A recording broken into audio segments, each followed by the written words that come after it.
দেখোই না রোজ রোজ শুধু বাঁধাকপি আর বাঁধাকপি, ভালো লাগে রোজ রোজ বাঁধাকপি খেতে? তাই ভাবছি আজকে বাঁধাকপি দিয়ে একটু অন্যরকম ভাবে রান্না করব।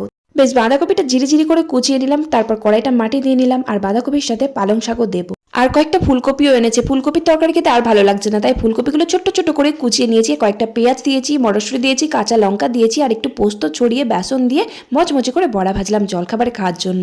আর এই যে দেখো বাঁধাকপিটা একটু চচ্চড়ি মতন করলাম সর্ষে বাটা দিয়ে, আর একটু পালং শাক ছিল, পালং শাক দিয়ে একসাথে, আর কয়েকটা আনাজ দিয়েছি, আলু বেগুন আর সিম দিয়ে। আর এই যে দেখো অনেক দিন পর আজকে বাড়িতে খাসির মাংস রান্না হবে, কারণ বাড়িতে সবাই হাই প্রেশার, খাসির মাংস কেউ খায় না, তাই জন্য রান্না করাও হয় না।